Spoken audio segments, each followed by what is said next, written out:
ሜሪዬ እንግዲህ ለትላንትና ቪዲዮ ዛሬ በቲክቶክ ፖስቷ ላይ መልስ መልሳለች። እንግዲህ ትላንትና በጣም ከፍቷት ነበረ። ከሩትዬ ጋር ተጣልታለች።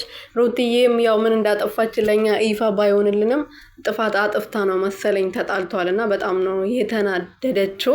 ዛሬ ደግሞ ከባድ መልስ ሰጣለች ማለት ነው። መልሱ ደግሞ እስከዛሬ ድረስ እንዳስከፋውሽ እኔ አልገባኝም ነበረ ፍቅርዬ፣ አሁን ርቀሽ ሄደሻል፣ ምን ላድርግ እያለች እንግዲህ ስትጠይቃት ነበረ። አረ ትታረቃላችሁ እናንተ ብዙ ጊዜ ተጣልታችኋል። ታማቾች ናቸው እናንተ መጣላት የለባችሁም። እናንተ ስትጣሉ ብዙ የሚደሰት ጠላት አለ፣ ብዙ ደስ የሚለው ጠላት አለና ጠላታችሁን ልታስደስቱ አይገባም ብዬ ነው የማስበው እኔ በበኩል። ምክንያቱም እናንተ ከተጣላችሁ ብዙ ጠላቶቻችሁ ይደሰታል። እናንተ ሩትዬን ብቻውን እንድጥሏት ነው የሚፈልጉት ብዙዎቻቸው ማለት ነው። እሱን ደግሞ አድርጋችሁ ማስደሰት የለባችሁም ብዬ ነው የማስበው እኔ በበኩሌ።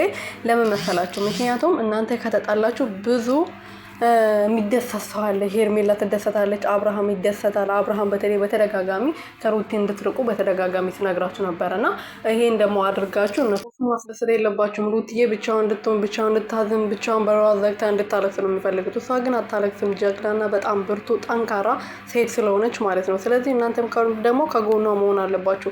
እሷ የምትፈልገውን ነገር ልትስማሙ ይገባል። ከደስታ ጋር በግድ መሆን የለባትም። በቃ እንዴ እናንተ ስለፈለጋችሁ ብቻ ህይወቷን ማበላሸት የለባትም። በቃ እሷ ከልቧ ይሄ ሰውዬ እስከሚወጣ ድረስ መረጋጋት ትፈልጋለች። ብቻውን ጊዜ ማሳለፍ ትፈልጋለች። ከልጇ ጋር ጊዜ ማሳለፍ ትፈልጋለች። ዛሬ እሺ ብላ የእናንተን ጋጋታ ሰምታ እሱን ፍቅር ብትቀበል ለእሷም ጥሩ አይደለም። ነገ ሌላ ጥፋት ማለት ነው፣ ጥፋት መርገም ማለት ነው ይሄ ጥፋት ላይ። ስለዚህ ትክክል ነች ብዬ ነው የማስበው።